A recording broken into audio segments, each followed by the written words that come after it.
Thanks so much for tuning in to the latest episode of Beyond Ballin. Make sure to comment, like, and subscribe, and even hit that notification bell so that you get alerted every time I drop a new episode.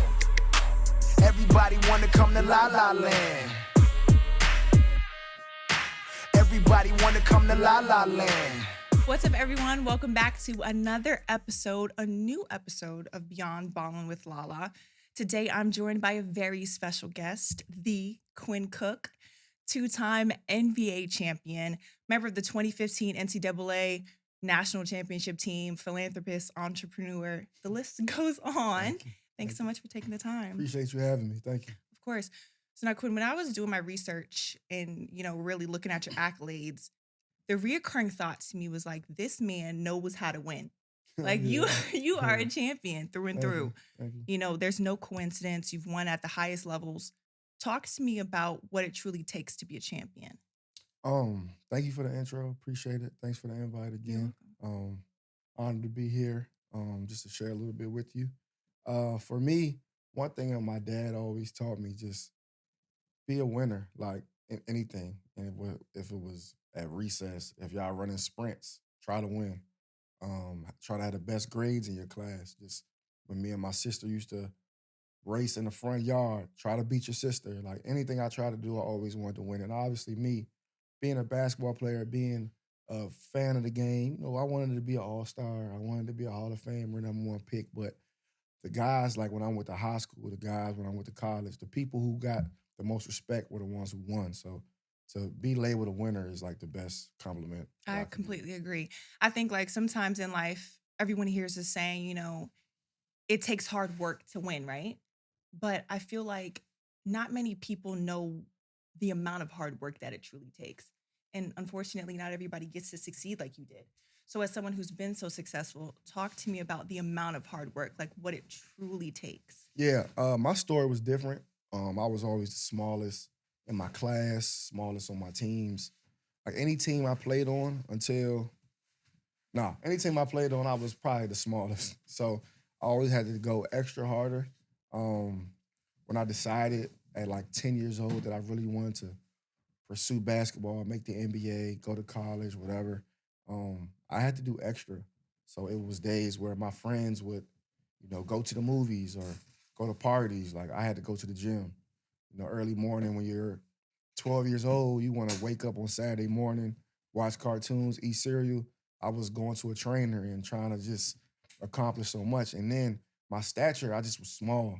And I wasn't like a freak athlete to where like I could jump out the gym and I could just make up for my height with my athleticism. I was kind of a regular athlete. So I had to take more time just kind of being the best shooter I could be, being the smartest, being in the best shape so I could do other things that other kids weren't doing. So when I dedicated my life to it at 10, it was literally an everyday process. Obviously, at 10, it's not your parents telling you to do this. You had it inside of you, Yeah. right? You were a Yeah. true student of the game. Yeah.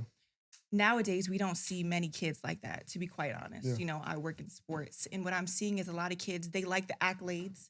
They all get a trophy for just Yeah. participating, but they don't really understand like being a student and studying the game. Where did you learn that? To be honest, like I grew up in that era where I remember watching Michael Jordan. Like I watched, like my mom would tell you, like she probably has 100 pictures of me in a Michael Jordan jersey, any kind of jersey. I would watch Space Jam every single day. Like Yeah. that was my idol. And then Kobe came along, and then he instilled that Mamba mentality in everybody. So I just was kind of like super focused and super locked in. And like I said, I wasn't tall and I wasn't like the fastest or the strongest. So like I didn't feel as confident if I didn't put the work in Hmm. because kids were bigger than me, kids were faster than me. So I had to go extra harder. Like I literally would play tricks on myself, and I still kind of do it to this day. That like if I don't go to the gym the night before a game, I'm gonna have a bad shooting game. I'm gonna, you know what I'm saying? So Yeah, like, guilt yourself. yeah. Kinda. So like I Yeah. would kind of trick myself to actually like putting in more work. Then I Yeah. start hanging around guys like KD. I Mhm. start seeing guys like Nolan Smith, Chris Wright, see how they would work on an everyday basis. And I'm like, well, these are my idols. These are guys who I'm chasing, and they're putting in just as much work as me. So I got to go harder. So I've always had guys to chase, which was great for me. Do you think that could be taught being a student of the game, or is it a thing where either you got it or you don't? I think it could be taught. Um, but I think it's an easier lesson if you have it. You know what I'm Mhm. saying? Obviously, we all need guidance in anything we do in life, Mhm, but mhm. um, you can figure it out on your own too. But I think that a lot of us have it in us. Mm. But you just have the right guidance and you can get, to wherever you want. Mhm. So when I was watching an interview that you did recently, you mentioned that you and KD actually played in the same AAU program. Yeah. And when you were younger, you used Yeah. to tell your mom to pick you up late, Yeah. right? So that you could watch the older kids practice. Yep. Why was it important for you, even at that age, to see what the older kids were doing? Yeah. I don't know what it was. I just always anything basketball. If it Yeah. was a cartoon that had basketball in it, I'm watching. If it was basketball cards, I would collect jerseys. If you go on my Mhm. wall, in my room, on my wall, I had a Michael Jordan side, I had a Kobe Bryant side, I had a LeBron James side, then I had just all my other favorite players on one side. And anything with basketball I loved. And then I started playing with PG Jaguars Mhm. when I was 9. And I was playing 9 and Kevin was 13 Okay. and or maybe 14, whatever. But we had the same coaching staff. So our coaching staff would coach us at 6, then they would coach them at 7. So obviously, like most of the kids, their parents, leaving at 7. I wanted to watch the older kids. And then sometimes I'll ask my coach, like, all right, if we win this tournament, I can practice with y'all at 7. You know what I'm saying? I wanted to Wow. be out there. Wow. And we used to have this legendary gym named Run and Shoot. Yeah. Legendary, like just you would Everywhere. I see played and run and shoot too. exactly, Yeah. exactly. And it's just constant, just basketball everywhere. You Yeah. got your NBA players, college players playing on over Mhm. here. You got your just High high school school, kids, yeah. just regulars, just playing on this court. And I always wanted to be on a big court. Sometimes I couldn't get on, Yeah. but I would just watch. I would watch. I would see what Taiwan Lawson did. I would see what this person did, and I would go and practice it against kids my age. And then just Exactly. kind of got born with kids my age because I was a little bit better. And then I always just wanted to get on the big court, so I just never left until I got on the big court. Yeah, run and shoot was epic. I think because even for girls basketball, Yeah, sometimes we be playing and yeah, guys were hundred playing, percent, and I'd want to see them play. It was just great being in that environment and like knowing like 100%, everyone loved the game like that. 100%, Would you agree that being from this area is like a sports lover's dream, 100%, right? 100%. Especially in basketball. I did some research because I had interviewed my dad last, and he was telling me that there's 130 NBA players that came from this area, which is the most Wow. in any area per Yeah. capita, Yeah. right? So Yeah. like it's literally like the mecca for basketball. Yeah. Why do you think we're so successful? And I'm saying we, but I Yeah. know it's Nah. I mean, it's definitely we. our I mean, people, the we DMVers. because what's funny is I think the people, but I mean, obviously you have your Kevin Durant's, you have your Victor Oladipo's, you have your Len Biases, the people. Quinn Cooks. Come I on. ain't do what they did, but like your upper echelon, but like it's crazy. The people who get the most love, like around here, are like the ones maybe who didn't make the league, but had that impact in high It's school, true. had that impact in college. Maybe they didn't get to certain situations that we got or whatever stuff, could have happened in their lives. So I love that aspect that we always pay homage to, even the ones who didn't make it, who maybe inspired us. Um, like we put out a documentary, it's in the water. Like it's really Yes. that kind of feel, like it's literally in the water because we have so much talent here in a small radius. And like we're having arguments with like, who's better, California or PG County? It's like California's like, It's a huge come state. on, Texas, PG County. We're talking about a small county with not even a Exactly. million people. It's Exactly. like 20 minutes to get anywhere in the county. We all go to the same churches, barbershops. Like it's just a close knit Mhm. family. So it's great. How do you think growing up in this area shaped how you approach the game of Yeah. basketball? It's super, super competitive. I think that's one thing that, you can have your New York guard or New York basketball player, all of them can dribble.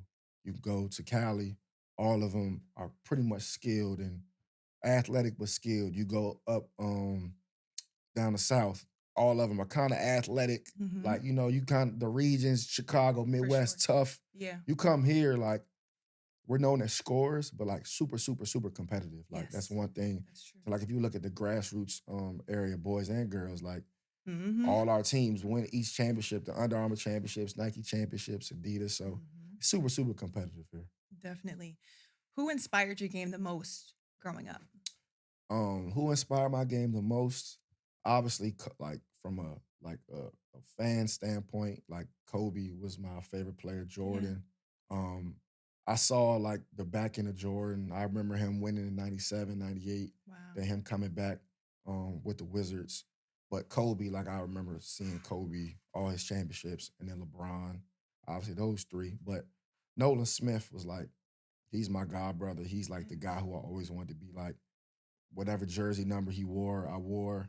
Whatever high school he went to, I was going to. College, you know what I'm saying? Like he was the guy I was chasing. Chris Wright is another one who Nice. those two were like my two favorites because they were my size. Nolan's a little taller than us, but those two were like my idols growing up. And Nolan went to Duke. Yep. Right now he's coaching at University of Memphis, Yes. correct? Yes. Okay, I did my research. Yeah, you want it. You want it. Okay. Yep. So, how was it just being able to like hear from him at such a young age? Because not a lot of people Yeah. are in proximity with someone who's so Yeah. successful at that. No, I mean it's crazy. Like being from here, like you literally have access to your idols. Yeah. Like I remember my mom, my mom, she's a mom who like gets real close with like all the moms for each Oh, team. yeah. Like so PTA. like it's like We love those and, moms. and even like she's getting to the gym early. We might play at 10, but she's going at 8 to watch Yeah. the Maryland Stallions play and stuff like that. So she formed a great relationship with Jerry Jack's mom. Okay. And I remember Jerry Jack coming to pick me up in a Nice. Bentley, like in middle school. Wow. And I'm just like, man, this is,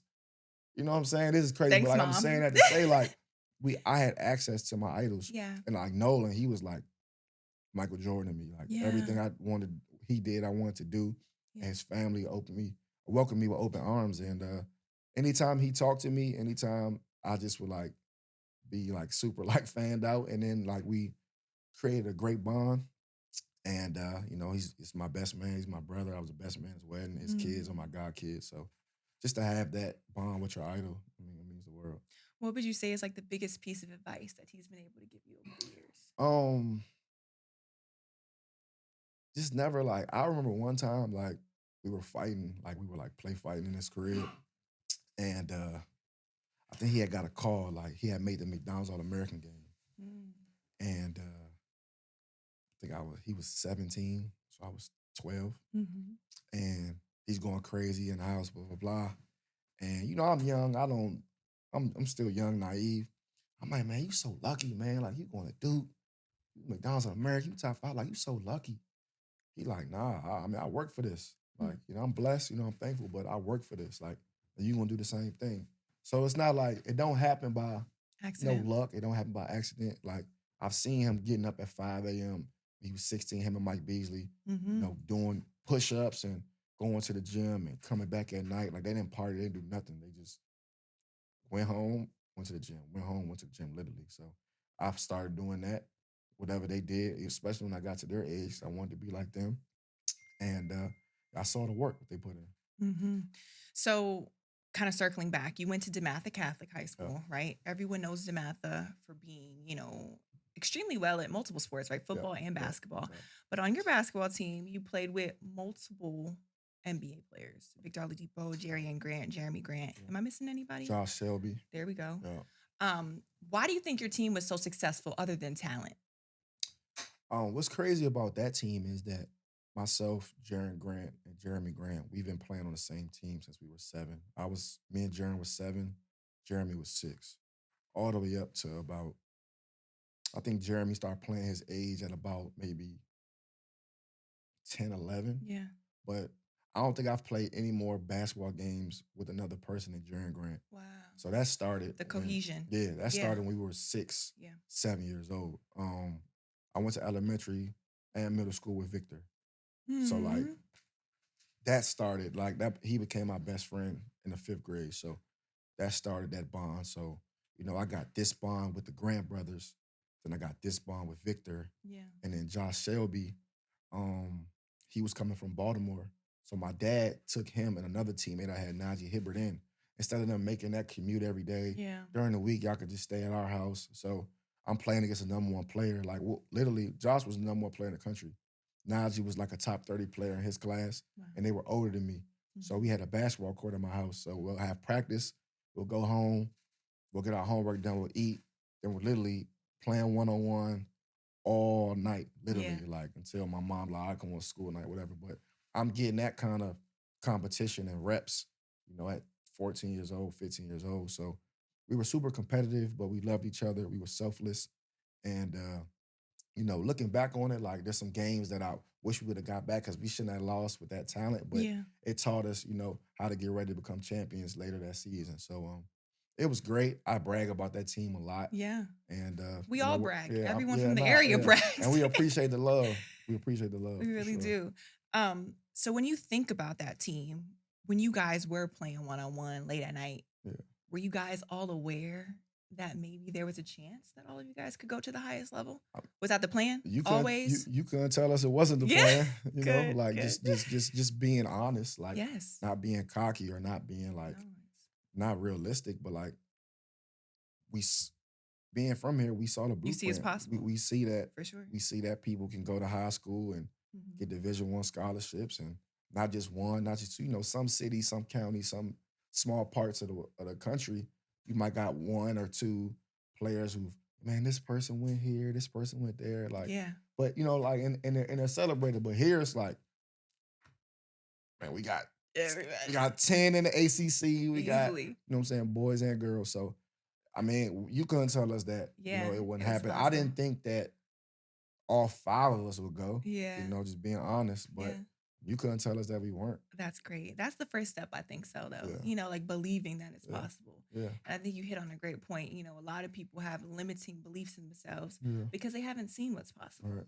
But here we see it's possible. We know what it takes for the most part, and the Yeah. rest, it'll take care of And itself. to add to that, our coach Mike Jones, like he Yeah. like, and I've said this before, like I've played for Coach K, I played for Steve Kerr, I played for some great coaches, but there's no coach who's impacted my life more than Mike Jones. Like Wow. I played for him for 3 years. I ended up leaving my senior year, but in those 3 years, like just every day, like just making sure, even before the basketball part, just like becoming a man. Like he taught me how to tie my tie, and just Wow. when my dad passed when I was a freshman. Yeah. So like he's the head coach at DeMatha, and I was a good freshman. Like I was good, but like he's coming from Upper Marlboro all the way to Kettering to come pick me up every single morning, like the head coach. Not you know what I'm saying? It's just like Exactly. stuff that Yeah. goes a long way. And It I does. don't know. I mean, I don't know like at that point how good I was going to be, but he didn't care if I was a starting point guard, if I was the 13th player on the team. Like just for him, that's what kind of coach, that's what kind of man he is. And yeah, I mean, he held us accountable. He pushed us, and the games were easy because our practices, they were We're hard. super, super, super competitive. Yeah. So they say how you Yeah, practice is how you play. exactly. So circling back, your dad did pass. Yep. Sorry for your loss. Thank you. How were you able to overcome that? Village, The village. village. Yeah, my mom was super, super like into the community to where like I needed like male like people. Like Yeah. I had like a godfather, but he was living in Indiana. Mhm. I've had super AAU coaches who are super close with Curtis Malone, who ran DC Assault. Trick Washington, he was my coach at PG Jaguars, made it in Cobras, won the national championship when we were 9 and 10. Um, just different people just in my life. To Taj Hawkins, who was my coach, Renard Phillips, who was my coach. All these people who coached me, like they literally like were like big brothers and like uncles and second fathers. And then that's what kind of drew me to Coach K, just because Nolan lost his father as well. Oh, Then I saw Nolan. So my dad passed on March 3rd, okay. and Nolan and Duke were supposed to play Carolina March 8th. Okay. And my dad's funeral was March 8th. Mm. And Coach K didn't want Nolan to play in that game. He wanted Nolan come to to be you. at my dad's funeral. That's what kind of like drew Relationship. me to Coach K. Like Yeah. obviously I was a basketball fanatic. Coach K was the most famous coach I've ever saw. So Mhm. we all know Coach K, but at that point I didn't think I could go to Duke. Yeah. And then that summer when I stayed with Nolan for like a month, Coach, like he'll see me in the gym. He'll always speak to me, say hello. Yeah. And then I kind of took off that next summer, and then he started to recruit me. I thought he was playing around, but No, yeah. yeah. So I knew from the rip I wanted to go to Duke, but yeah, that kind of just drew me to coach. But yeah, I mean, my mom just kept a village around me. My mom, my sister kept a village around me for sure.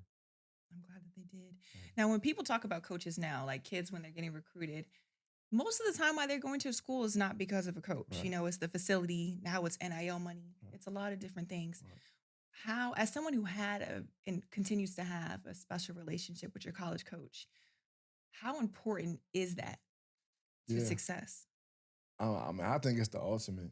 Mhm. Now, granted, I wish I was making the money that these athletes are making now, We all but do. We all I do. think back then, like I heard an NBA player, Justin Jackson, say Mhm.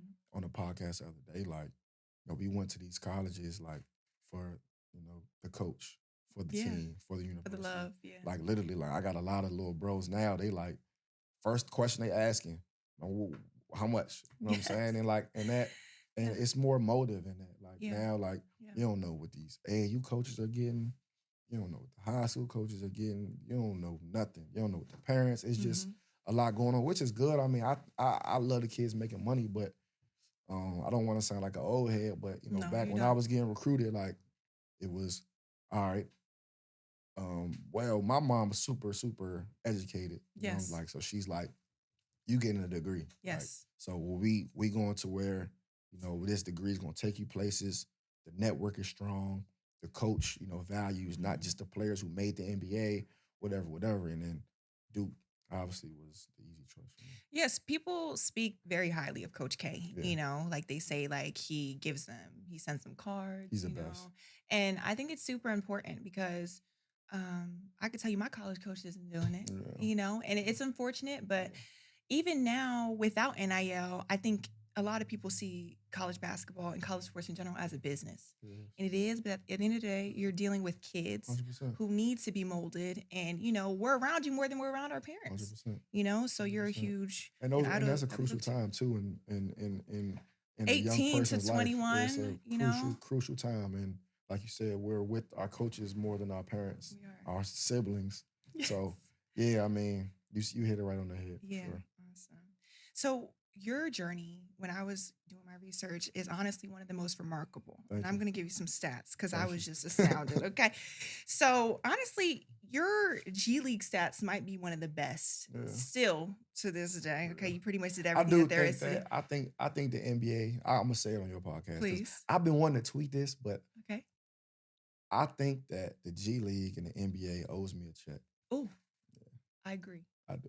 Let's stand for Because you. I feel like I made the G League popular. I agree. Yeah, I think I felt like me and a couple other players, but I know I was the leader of that Oh, for because sure. when I was coming out, like people still didn't want to go to the G League. Like No. people didn't want it. The G League was kind of looked down upon, Mhm. or you got made fun of for going to the G League. But Mhm. they did a great job marketing, like players like myself, players like Tyus Jones, players like Gary Payton, players like Mhm. Alex Caruso, Trey Burke, all of us. But literally, like I had the biggest following on any social media platform coming out of college. Yeah. So I mean, I was on the G League website every day. Like Yes. I was, Marketing. I You did were the like a marketing. CNN documentary. I did a whole bunch of stuff, and then I was the first two-way player to get signed. So like Mhm. I kind of like changed I'm gonna say I changed the mode Yeah. for the G League. So Adam Silver, Trailblazer. my fellow Duke alum, Yes. send me a check. I'm sure I'll Please. be all right. For So I sure. go. I mean, no, you hit it on the nose. 23 points per game, like within 3 years, right? This is what I was reading. 23 points per game, 6 assists, 2 All-Star selections, 3 straight G League honors. Like, that's not a thing that you hear often, Yeah, and you were bouncing back and forth from, different contracts in the NBA and yeah, G League. My question to you is, how are you able to stay motivated throughout that time? Because yeah, often, we're in a society where it's like if you don't get what you want quick, yeah, you could lose the yeah, love. But yeah, how were you able to stay yeah. motivated? Like I said, when I first got to the G League, there was the D League at the time, Developmental, yeah. and it was looked down upon, and it was a very like everybody down there didn't want to be there. You might have had a couple players on the end of the bench who were just lucky to be playing professional basketball. Maybe they went to a JUCO. Yeah. Maybe they went to a low major and whatever. Like, Yeah. and they made the tryout. They paid for the tryout. Nice Mhm. story, whatever. But your top 7, 8 players, we all feel like we ain't supposed to be there. Yes. You know what I'm saying? My agent did this. My college coach held me back, so I'm here. Like I got a Yes. lot, like everybody. Yeah. And that first year, I saw like so many players that maybe I competed against in high school who were top rated players. Maybe I watched them play in the NBA for a couple years or whatever. I saw themselves get down there. Maybe their first round pick. They Mhm. went to a bad situation and never got the opportunity in the NBA. And didn't want to go overseas, so I'm gonna go to the G League. And it's just like everybody's pointing a finger. Yeah. You know what I'm saying? Like, and when I got down there, I just was like, all right, I'm here for a reason. Let me not like get complacent. Like my first year, like first couple games, for I mean, not first couple games, first couple weeks, I got there. I like had 2 suitcases. I Mhm. like unpacked my suitcase. Yeah. Like I just got comfortable. Yeah. So I'm like, bro, I don't want to be here. Like I want to get called up. So from there until I got my first deal in Golden State, like I lived out of suitcase. I literally Literally. lived out of suitcase. I had my little rotation of clothes, but I didn't have no video game, nothing, because I didn't want to get Comfortable. comfortable. Yeah. And so it was tough, but it was fun. And I got better. I kind of found myself again because I had to play a different role when I was at Duke. Yeah. I was more of a scorer, more of a playmaker when I was in high school. But when I got to Duke, we had so many guys my first couple years. I didn't become a scorer until my last year. So Mhm. I don't think the league kind of knew like what What you type of had to player. offer. Yeah, yeah, yeah. Yeah. So I got down there, I was with the Canton Charge, the Cleveland Cavalier team. Mhm. I had a great camp with the team. I was the last guy cut with the Cavs, Mhm. and I got some big deals overseas. Obviously, at 22 years old, I had no money. So Mhm. I was definitely looking at it, but I was like, I don't play for money. I played 'Cause you love it. to make the NBA. Yeah. And so I tried it, and it ended up working out for me. It sure did. What was the pivotal moment that changed the trajectory of your career, would you say? Um, I'm sure there was a few. yeah, there's a few. Um, there's a few. I went to Dallas. I had a 10-day in Dallas, and it just threw me right into the fire. Um, I held my own, and I went back to the G League after I got cut, and I think I had like 40 my first game, and then got caught up again with New Orleans. Then they just threw me into the fire, and then like I was just, there was no looking back after that. Do you think that's how people become so successful? I am a firm believer that like sometimes, practice is cool, but just being thrown into the fire and having to learn on the fly is the Yeah, best. it's the Do you best. agree? 100%. Yeah. 100%. Do you feel like that's helped you in other areas of your life, like off the court as well? It's definitely helped me in business. Mhm. Because I'm a person like, for example, athletes, we get financial advisors, we get managers, Mhm. whatever. So say if you want to invest in something, say that you want to be a part of a company. Mhm. Sometimes as athletes, we just gonna leverage our name but not get information. All right, this helps our brand. How much they paying me? Blah blah blah. But I was a person who I want to be on these Zoom calls. I want to be in these meetings. I want to learn.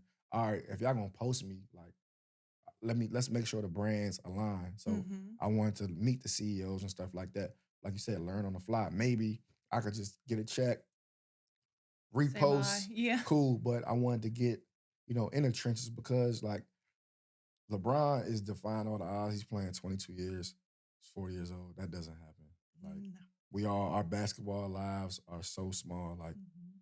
I'm 31 years old. I feel like I got a lot more left in the tank. But if I retire at 36, 37, God willing, Mhm. I got another 30, 40 years left. So Yeah.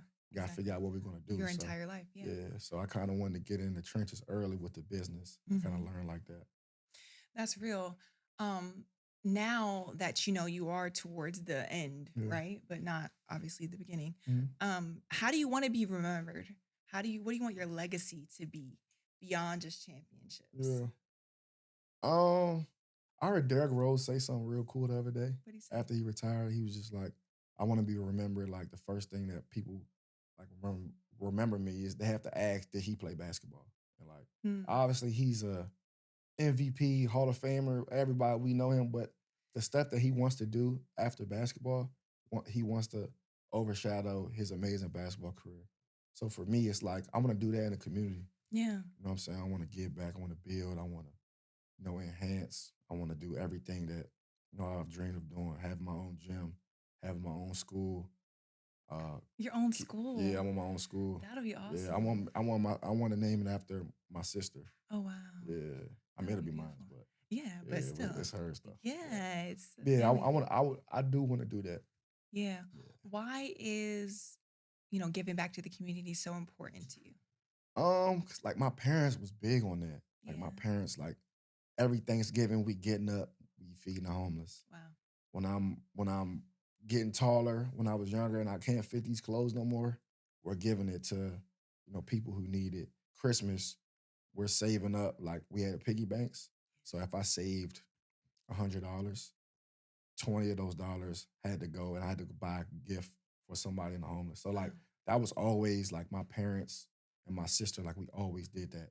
And then for me, like anytime I met a high school player or a college player, NBA player, especially if they even said hi to me, like that just impacted my whole life. So Wow. I knew like once I got to that platform, once I got that kind of like status, I always wanted to be like that guy who always gave back to the kids because I remember being that kid. So Yeah. I always just wanted to do that, like, and it was instilled in me. Yeah, and you've been doing a great job so far. You have your camp. Yep. Are we going to see that camp this summer? Yes. Awesome. Yes. And then another thing I was reading is you have a sports bar coming. Yeah, like a sports right? bar, restaurant vibe. Okay, Yeah. so talk to me about that. Yeah. Well, the earliest of my life, I fell in love with sports. My parents had a sports bar Nice. in Northwest Washington, D.C. It was called Fourth and Goal, obviously playing off the football thing. Yes. But that's literally like I have pictures in the bar. I was like the bar's mascot. My dad put like a little Fisher Price in the corner. Yeah. So regulars would be Yeah. playing one-on-one with me and stuff. That was my earliest memory of just sports. Wow. And then I always kind of like wanted to come back and have something that like everybody doesn't get their jersey retired at their high school. Everybody didn't win a championship. So they might not feel like if, like just like not as important Yeah. to their spot. So like I want to honor all the great athletes, the great, business people who come from here. I want to Nice. honor them Nice. in the restaurant. So if it's a jersey, if it's boxing gloves, if it's pictures, just Wow. have that kind of honor because PG County is a hotbed, but like It is. to the world it is, but I still think that we can do a better job supporting each other.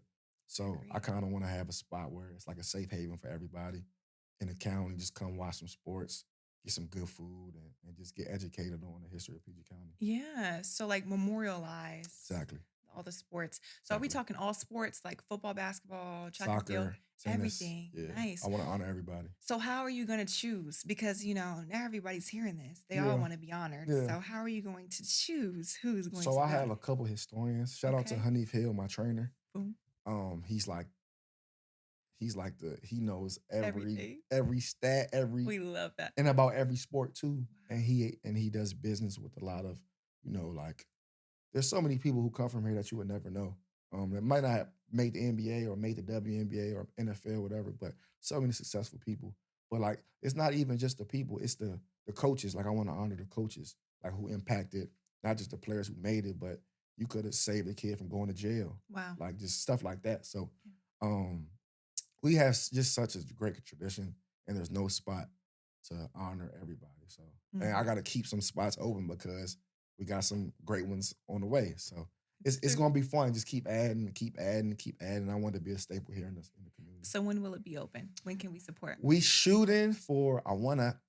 Me selfishly, Yes. I want it open week 1 of next football season. Oh, nice. That's when I want it.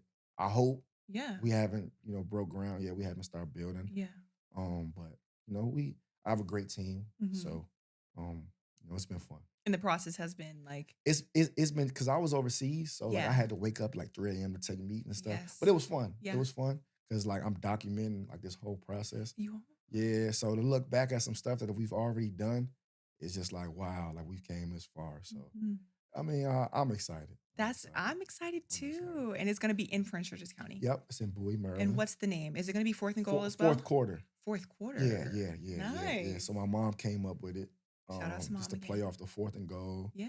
The fourth quarter, obviously with the Q and Quinn.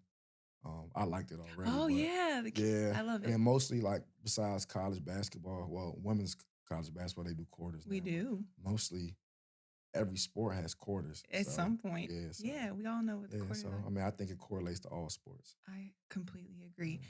So, you were overseas for a little bit. Yep. What's your next steps? Now we're talking about business ventures, Yeah. but I know you Yeah, look yeah, good. yeah, You thank look you. like you can Yeah, still play. Yeah. I'm sure you can. Yeah. So, what do you want to do next? Yeah, I was just in a league. I went to Taiwan with Dwight Howard and Oh, DeMarcus okay. Cousins. Yeah. I got MVP of that, which was great. It was a great That's platform awesome. for me. I signed the biggest deal in the Middle East. Wow. So I was over there for 3 months. Yeah. I was averaging like 28, and I'm home now. So I'm trying to Wait, wait. hold on. Yeah, I'm in my prime. You were So averaging 28 points. yeah, Oh, yeah. yeah, Yeah. yeah, You're prime. mm, Like, that's yeah. it. So yeah, I mean, I feel good. My game feels good. Yeah. It's been a little challenging because I'm really into the business, and Yes. I'm really trying to. I want to make sure my business ventures are, Intact. really, really, really good. So that's been kind of challenging. I got to sign 3 month deals at a time, 4 month deals overseas. But Okay. this next time, I want to go over and really like win a championship. I haven't won a championship overseas yet. Oh, yeah. Because That's you've like won my championships yeah. everywhere. I got to do it. I Yeah. got to do it. And you will. Yeah, I'm yeah, sure you hundred will. percent. If you get an opportunity to stay here and play, you're taking it, obviously. It depends. Okay. If Like it fits you. I wanna make that NBA push one Yeah. more time because I feel great, Mhm. and like it's like I love showing love to all my guys, but it's hard for me to watch the NBA right now Yeah. just because I Yeah. know I should be out there. I know I Yeah. should be on the team. I know I can help, and there's a lot of guys who would say the same thing. So I'm sure. I want to make that NBA push one more time, but I don't want to do like the free agent camps. Okay. I don't want to go to a training camp next year and be on a Mhm. non-guaranteed like. So that's kind of the It'd challenge. have to be the right That's situation that's for to be the you. right situation. Yeah. So I know what I could bring to a locker room. I could bring to a franchise, even if like when I was in LA, I was sitting behind LeBron. Mhm. Like the year I go to LA, I love LeBron. Like it's one of my best friends in the world. But Nice. the year I signed to LA, he wants to play point guard for Yeah. the first time in his career. They signed Rondo. So Yeah. like um, wasn't playing like that, but like nights where Rondo would take off, like Yeah. it's tough not playing 4 or 5 games and then getting thrown into the fire. But that was like one of my specialties was like, you know, Staying ready. staying ready. Yeah. And that came from all the work that I put in growing up, just having work, that work ethic instilled. So that was kind of like one of my like niches in the league. It was like, well, if you don't play him 5 games, he's still gonna be good, great locker room guy. So and I could bring a winning pedigree to a franchise. So Exactly. I mean, your resume speaks for itself, thank quite you. honestly. Thank you. Any team would be lucky to have you. My last question to you is, what piece of advice would you give to young athletes who would like to excel both on and off the court? Yeah. Coach K gave me, um, you know, something that I live by to this day. And he will always say next play. So from a basketball standpoint, you hit a three. You can't be Celebrating. Yeah. celebrating, throwing, doing every dance move, everything that's on TikTok. You can't do it because obviously the offense is coming back down. You gotta get back on Exactly. defense. Other side, you miss a shot, you turn the ball over, can't hold your head. Like, gotta get back. In life, you study for a test, you fail the test, you don't pass, whatever. Can't hold your head. Another test is coming. You don't get that job. You know what I'm saying? Like, can't hold your head. Like, you'll get another opportunity. Mhm. Another way, if you get that job, can't be complacent. You make the NBA, you sign that $100 million contract. Like, you still got to get another one. You Yeah. still got to keep going. So I always believe in next play, and that's in life. Boom. I think we could all learn from that next play mentality. Yep. Well, Quinn, thank you so much for It was taking the fun. time. This Thank was you. amazing. Appreciate you. Thank you guys so much for watching. Till next time. Bye.